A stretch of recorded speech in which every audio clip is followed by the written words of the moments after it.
we'd like to welcome everyone to our webinar titled Marketing to the Banner Blind.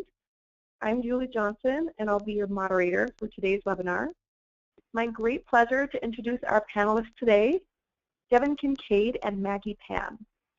Devin Kincaid is a serial entrepreneur and founder and CEO of Micronotes, an interview marketing automation company based in Cambridge, Massachusetts. Maggie Pan is a management and mathematics student at the Massachusetts Institute of Technology and a marketing strategist at Micronotes. So, without further delay, I'll turn it over to Devin and Maggie. Thank you, Julie, and welcome everyone this morning to our talk on marketing to the banner blind. Today we'll be covering a few topic areas. We'll be talking about information-based strategy as it relates to marketing. And then we'll talk about the implications of using banner ads as a means of collecting current information from customers on an information-based marketing strategy. And then we'll summarize with best practices and recommendations. So just a little bit about Micronotes. Micronotes, as Julie mentioned, is a next-generation marketing automation company based here in Boston. We use analytics and current user input to formulate offers in real time to drive cross-sales for financial institutions. And we've partnered with companies with Fiserv and Yodlee specifically.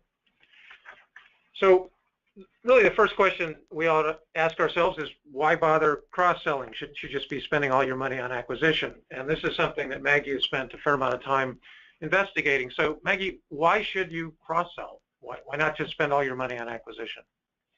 So at the core of the Micronotes value proposition is this idea of cross-selling, or selling a new product to an existing customer.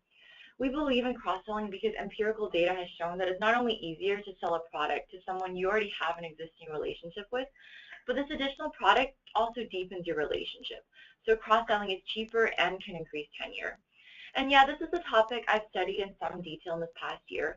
We actually figured out that the ideal profit maximizing ratio of cross-selling to acquisition at the budget level is about 30-70. Which means that you should invest about 30% of your marketing budget into cross-selling for optimal returns. If you'd like to read more about the technicalities of this, please do visit our blog. Now, I'll direct your attention to the diagram on the right for a second. Essentially, what we're saying is that the longer people stay around, the more they purchase new products, and vice versa. So what we have here is a reinforcing loop in system dynamic terms. The more you cross-sell, the more you cross-sell, which is why this is such a powerful marketing strategy. Indeed it is. It's a wonderful reinforcing loop. So let's talk about an information-based marketing strategy. So what is this thing called IBS? Well, if you attend business school, you'll probably read the Harvard Business School case on Capital One, which outlines how Richard Fairbank and Nigel Morris built Capital One based on an information-based marketing strategy. The basic idea is to use information to uncover profitable customer segments, then personalize offers to each member of that segment, then continue to explore segments and strategies using systematic scientific testing. To drive an information-based strategy, you have to have information about your customer, but also current information from your customer, like Google does with search marketing. This enables learning to take place much more rapidly. So in an increasingly digitally enabled banking environment, Maggie, what's wrong with the current information gathering techniques used on the websites all over the world, as well as in online and mobile banking?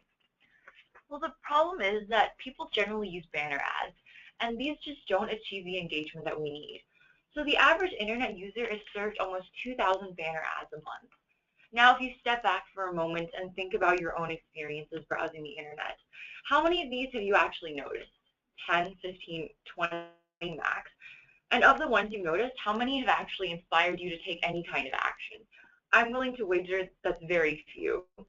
So the point is, banner ads aren't effective at getting engagement anymore, and most of the time it's as if they aren't even there. So this phenomenon, which we've coined as banner blindness in recent years, has actually been adopted as an industry term. And you know that when something becomes an industry term, it's no longer an isolated issue. On top of banner blindness, ad blocking is at an all-time high of 41% year over year, which means that in some cases, people are actually willing to go out of their way to maybe even pay money to avoid seeing your advertising. And to put all this data into some more perspective, you're actually more likely to draw 4 of a kind playing poker than you are to click on a banner ad. That's a pretty low likelihood. I don't get 4 of a kind very often when I play poker. And as a result of banner blindness, this is the kind of data we get for click-through rates over time. It shows that in order to stay relevant in this new marketing age, we really do need a smarter marketing strategy. Yeah, and that point on the graph really is 0. So we are getting very close to 0. So it looks like it's going to be hard to collect much current information from customers through banner advertising, and yet we're seeing almost 2,000 ads a month, including ads inside of online and mobile banking. While we recognize that customer information comes from many places, data vendors, clickstreams, cookies, the service channels have most of the traffic and opportunity to connect with customers. How much of a problem is this use of digital real estate to support an information-based strategy with current information from customers, Maggie? How much of a problem is it? So it's a pretty big problem, but just to set us up with some background information, here we've plotted interview data from one of our customers, and we can see that engagement rates for Micronotes campaigns move in near lockstep with click-through rates. So we can take click-through rates as a good indicator of customer engagement. Now on this next slide, we've modeled customer engagement over time. Based on our data, Micronotes engages about 25% of an online banking population every 6 months. If we assume that each 25% is a random subset of the population, the compounding effect means that after 6 years or so, we will have connected with the maximum number of banking customers possible. Connected with here meaning that we've engaged them at least once to get new information from them we otherwise wouldn't have. And here we've capped out our chart at 80%, assuming that for this bank, there will be about 20% of the customers that simply aren't receptive to marketing at all. And that happens. But this asymptote can easily be adjusted to fit your institution. On the other hand, if we look at the green line, we've plotted banner ads with click-through rates about 50 times lower than Micronotes interviews. If we engage 0.5% of the population every 6 months, it would take almost 30 years to hit the 25% mark Micronotes reaches in just 6 months. And realistically, you don't have 30 years to learn this information about your customers. Good point. Certainly not in an age when there's so much disruption in the financial services industry and fintech environment. So what are you going to do about this? So what we've got is we've got digital traffic replacing branch traffic rapidly. We've got great new opportunities to engage with customers digitally. And reliable current information from customers is really paramount to effective marketing execution. And yet banners are occupying much of the digital real estate, yielding fewer results in either sales or clicks. So what's a marketer to do? So what we do is we just come out and ask the customer directly.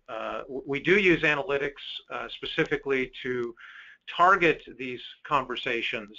What we do specifically is ask customers based upon their propensity to purchase a particular product, whether they're in fact in the market for that product, so they can give us current and accurate information about their needs and preferences. So in this particular case, we're asking about whether or not they're going through a life event. And the great news is that customers will tell you, and they'll tell you en masse, actually. Here you can see both initial click-through rates, which are quite high in the 6% range on a mortgage campaign, and even higher click-through rates on follow-up campaigns, demonstrating that customers are comparatively happy to not only interact, but be contacted for follow-up as well.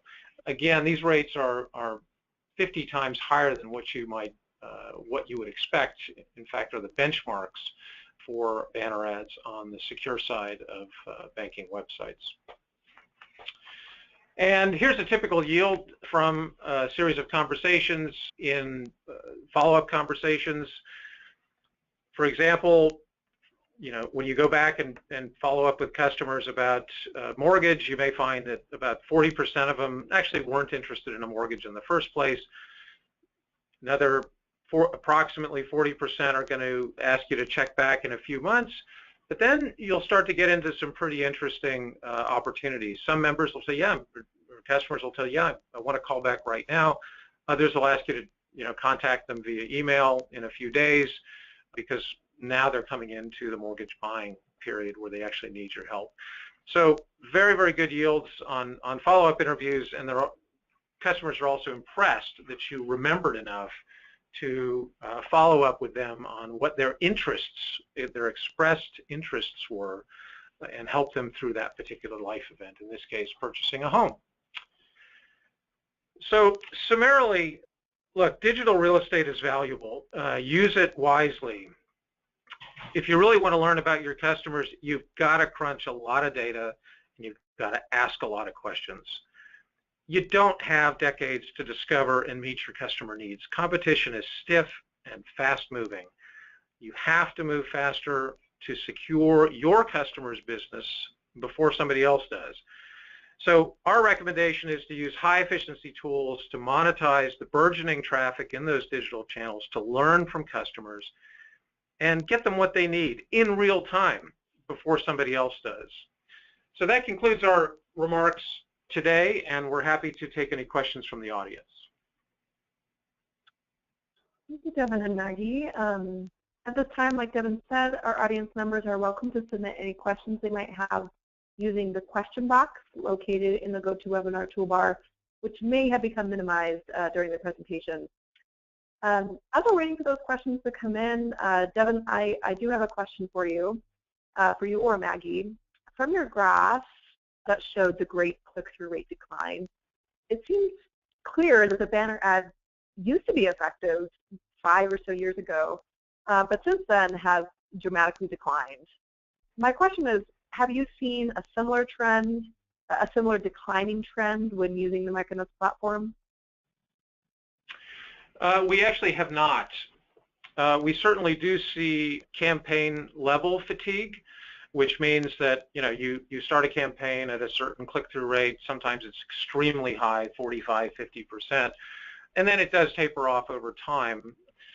But we haven't seen, and in all fairness, the Micronotes platform has only been around a few years, but we are not seeing the decline that you see here. In addition, what we are seeing is that as we gather more and more information through these real-time interviews, we're learning about each and every customer in an intimate way, and we're using all of the data from the interviews now to retarget and be smarter the next time we go out to define an audience using predictive analytics. So we are as afraid of this curve as anyone in the marketing automation space should be, but we are not seeing the declines, and we're taking proactive steps to make sure we in fact don't see those declines by personalizing offers increasingly as customers give us more information.